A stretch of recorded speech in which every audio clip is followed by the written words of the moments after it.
général,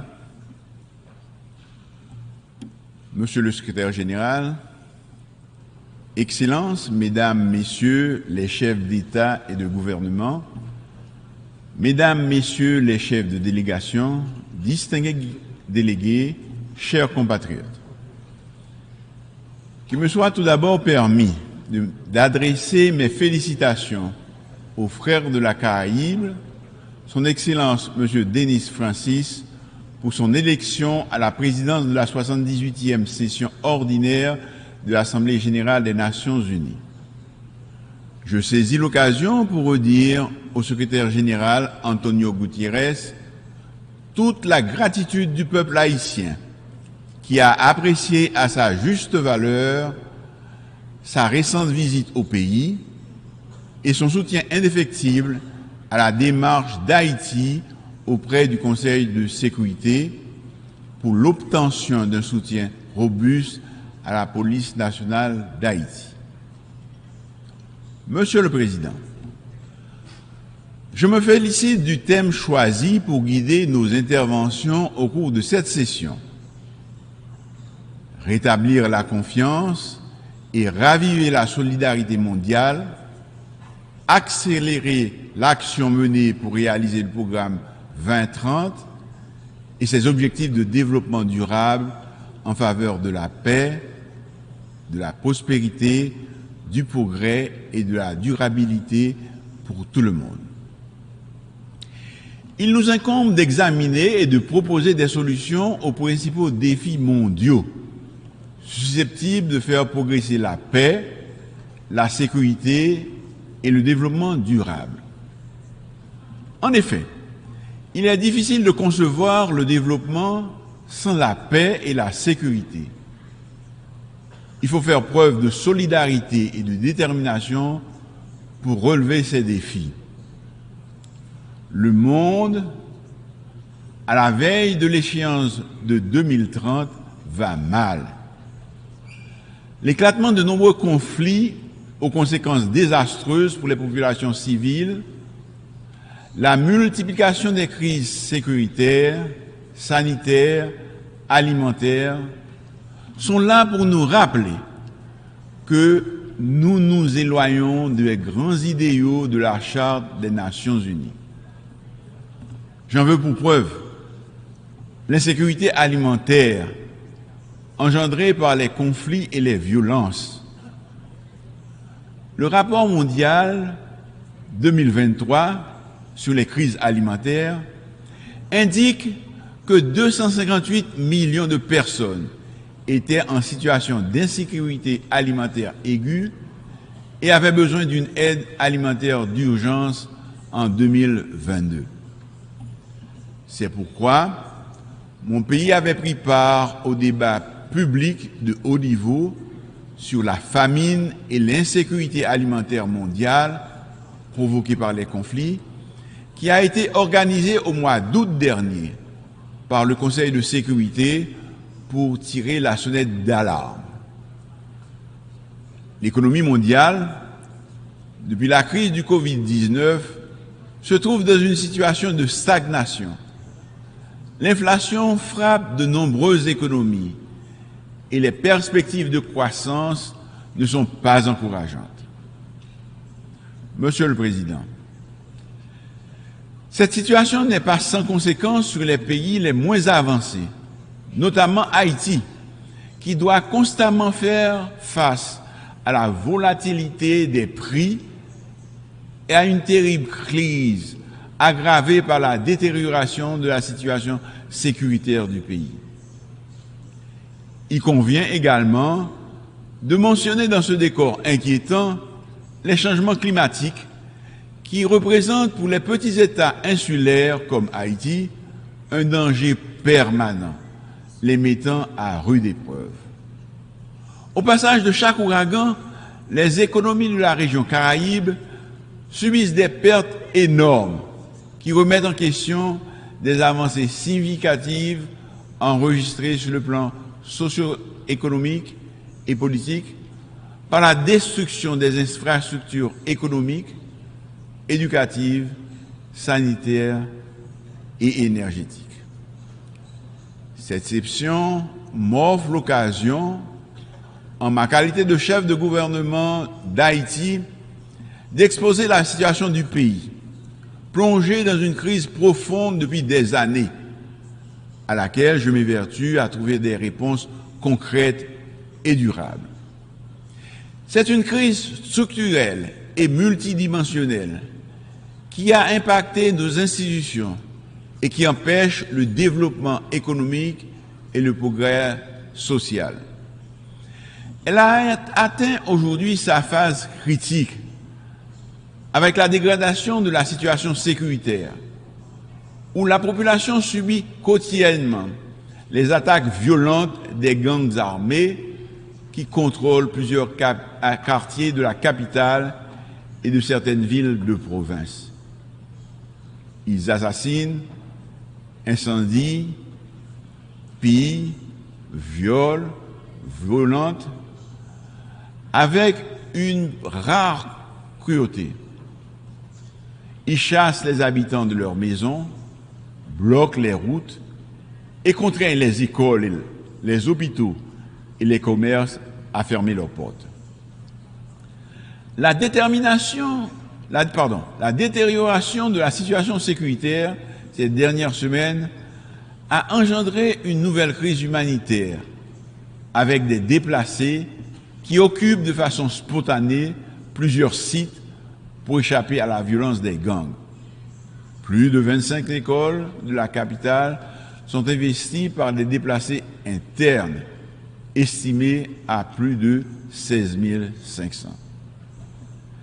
Ils font face à de graves difficultés et vivent dans des conditions infrahumaines. La menace sanitaire est aussi présente avec des cas de choléra signalés dans certains sites, ce qui augmente le risque de transmission et pose un vrai problème de santé publique pour la population. Les abus, les violations systématiques des droits de l'homme causées par la violence des gangs compromettent la paix, la stabilité et la sécurité du pays et de la région. Les enlèvements contre rançon, les pillages, les incendies, les récents massacres, la violence sexuelle et sexiste, le trafic d'organes, la traite des personnes, les homicides, les exécutions extrajudiciaires, le recrutement d'enfants soldats, les blocages des routes principales constituent une liste non exhaustive des crimes perpétrés par les gangs armés. Il en résulte de graves conséquences telles que la mauvaise performance de l'économie qui a enregistré 5 années de contraction avec un taux de croissance négatif et une inflation élevée de près de 40%. De surcroît, la crise humanitaire s'accentue. Selon les estimations, 4,9 millions de compatriotes se trouvent dans l'insécurité alimentaire. C'est à peu près la moitié de la population qui vit en dessous du seuil de pauvreté avec moins de $2 américains par jour. Monsieur le Président, nous ne sommes pas là pour accabler ou justifier le passé. Nous sommes ici pour demander aux pays amis, à tous ceux qui, de loin ou de près, regardent notre pays et comprennent qu'il y a quelque chose d'urgent à faire au profit du peuple haïtien, de nous aider à créer un meilleur avenir pour les enfants d'Haïti en rétablissant la sécurité et la stabilité. La République d'Haïti a connu plusieurs chocs successifs ces 15 dernières années, dont 3 tremblements de terre majeurs, plusieurs cyclones et l'assassinat odieux du président Jovenel Moïse en juillet 2021. Il est impossible aujourd'hui d'inventer une histoire ou une rhétorique biaisée sur Haïti. La réalité est là et elle interpelle tout un chacun. Un ensemble de mauvaises décisions, de comportements inappropriés et de radicalismes divers nous ont conduits à cet état de fait. Je sollicite aujourd'hui, une fois de plus, du haut de cette tribune, d'aider les Haïtiens à demeurer chez eux. Ils sont des milliers à chercher ailleurs un mieux-être et la tranquillité que leur terre natale ne leur offre plus, dans un monde où il existe de moins en moins d'Eldorado à cause des aléas climatiques et des crises économiques récurrentes. Je réitère au nom du peuple haïtien et du gouvernement que je dirige la demande de nous prêter main forte pour encadrer la police nationale d'Haïti pour qu'elle puisse répondre réellement aux défis qui s'imposent à elle et à sa mission de protéger les vies et les biens et de servir. Certains pays ont connu des situations similaires à celles que vit mon Haïti actuellement. Ce sentiment de toute puissance des criminels ne doit pas pour longtemps encore résister aux lois de la République et à la volonté de l'ensemble des citoyens de récupérer leur liberté de circuler et de se projeter dans leur pays. Des Haïtiens, il y en a un peu partout, aujourd'hui dans le monde. Et beaucoup espèrent retourner chez eux. Nous sommes reconnaissants à certains pays qui les ont accueillis. Mais je désire pouvoir leur dire qu'aussitôt l'ordre et la stabilité revenus, ils pourront, s'ils le souhaitent, rentrer pour participer au grand combat de la reconstruction. Monsieur le Président, je suis venu vous dire, au nom du peuple haïtien, que nous sommes prêts pour ce changement que nous attendons depuis un peu plus de 2 siècles. La liberté n'est complète que si elle permet à chaque citoyen de s'accomplir, de vivre dans la dignité et dans des conditions décentes. Je suis venu vous dire, au nom du peuple haïtien, que la question sécuritaire demeure la grande priorité de mon gouvernement, que la circulation des armes à feu, les enlèvements contre rançon, les massacres constituent des préoccupations majeures de mon administration. Monsieur le Président, le quotidien du peuple haïtien est pénible. C'est pourquoi le Conseil de sécurité, qui dispose du pouvoir et de la compétence nécessaires en vertu du chapitre 7 de la Charte, doit agir en urgence en autorisant le déploiement d'une mission multinationale de soutien à la sécurité à composante policière et militaire pour aider la police nationale d'Haïti à combattre les gangs et rétablir l'ordre.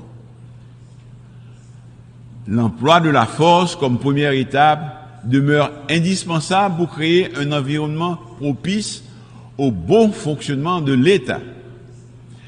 C'est un préalable nécessaire, mais non suffisant. Le développement socio-économique doit être pris en compte pour s'attaquer durablement à l'extrême pauvreté, source de tous nos maux. Les inégalités sociales et la très mauvaise répartition de la richesse nationale ont creusé un écart énorme entre les masses populaires nécessiteuses et la minorité possédant qui contrôle 90% des richesses du pays. L'extrême pauvreté accentue le chômage des jeunes, marginalise ceux des quartiers pauvres qui se laissent entraîner facilement dans la délinquance et la criminalité. Cette catégorie constitue un terreau fertile de recrutement pour les gangs. Une fois de plus, du haut de cette tribune, je lance un appel à tous les Haïtiens de bonne foi, ceux qui vivent dans la diaspora comme ceux de l'intérieur, tous les acteurs de la vie politique, quelle que soit leur tendance, à travailler avec le gouvernement pour combattre les gangs, rétablir la sécurité et, comme de vrais démocrates, à prendre le pouvoir par les urnes. Ce gouvernement intérimaire que je dirige est déterminé à réaliser les élections dans les meilleurs délais. Et dans les jours à venir, malgré la situation, je finaliserai en accord avec le Haut Conseil de la Transition les démarches pour le lancement du processus électoral avec le support de la communauté internationale. Le gouvernement entend continuer à discuter avec tous les acteurs politiques et ceux de la société civile de mon pays, afin de trouver ensemble, dans un élan patriotique, un consensus historique suffisant pour un dénouement heureux à la crise. La démocratie est en difficulté et le pays a besoin d'un retour à la normale pour s'attaquer aux grands défis de l'heure. Je souhaite également la participation significative des femmes et des jeunes de la société civile et de tous les acteurs concernés à l'effort commun pour le redressement d'Haïti. Seul un gouvernement légitime, issu d'élections libres, honnêtes, démocratiques et transparentes, pourrait s'atteler à la tâche de la refondation territoriale, économique, sociale et institutionnelle. Monsieur le Président, je voudrais souligner à la haute attention de la communauté internationale une situation qui s'est développée ces dernières semaines à la frontière haïtiano-dominicaine, créant un malaise inutile entre les deux républiques qui se partagent l'île. Je souhaite préciser que la République d'Haïti n'est en guerre avec personne. Les Haïtiens sont un peuple généreux et solidaire qui croit au dialogue et à la possibilité de partager équitablement des ressources communes sans heurts et dans le respect mutuel. Je suis venu vous dire que nous n'avons pas de jugement ni d'intention qui peuvent préjudicier ceux qui sont nos voisins, avec nous partageons l'île d'Haïti, avec qui nous sommes appelés à vivre et à progresser. L'histoire nous rappelle chaque jour que la violence entre pays frères ne peut entraîner que des regrets et nous laisser des amertumes qui se transmettent de génération en génération. Je suis venu vous dire et surtout vous transmettre le message du peuple haïtien dans son ensemble. La rivière qu'on appelle la rivière Massacre, une trop grande scène de friction historique et actuelle entre la République d'Haïti et la République dominicaine, nous invite à faire nôtre et à faire de notre mieux pour ne pas réveiller les vieux démons, ressusciter d'anciennes blessures, ni en causer d'autres. Haïti réaffirme son droit souverain du peuple haïtien d'utiliser les ressources hydriques binationales comme le fait la République dominicaine et revendique une répartition équitable des eaux de cette rivière. Le peuple haïtien choisit la voie du dialogue et de la négociation pour régler pacifiquement le différend dans le respect des instruments juridiques internationaux déjà signés de bonne foi entre les deux États en 1929 et en 2021. Monsieur le Président, avant de conclure, je saisis l'occasion pour saluer les pays frères et amis ainsi que les organisations internationales pour leur engagement et leur expression de solidarité envers Haïti, notamment le Kenya, qui accueille positivement l'idée d'assumer le leadership de la mission multinationale de soutien à la sécurité et qui a déjà effectué en août dernier une mission d'évaluation dans le pays. Nous remercions aussi le CARICOM et les éminentes personnes. Monsieur le Président, Excellences, Mesdames, Messieurs, dans l'histoire, Haïti représente une figure emblématique de liberté et de solidarité. Haïti a toujours répondu présent pour venir en aide à des peuples frères dans leur lutte légitime pour la liberté et l'autodétermination, et ceci au sein même de l'ONU. La République d'Haïti s'est identifiée aux valeurs universelles pour laquelle elle s'est battue au XVIIIe et au XIXe siècle. En dépit d'indicibles souffrances et de sa détresse, l'espoir continue d'habiter le peuple haïtien qui poursuit sa quête d'un avenir meilleur dans la dignité.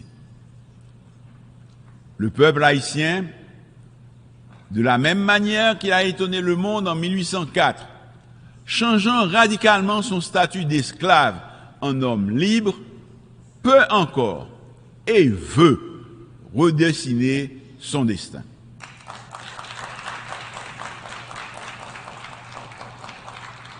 Je sollicite cet appui, cette solidarité fraternelle, afin de nous aider à tourner cette page sombre.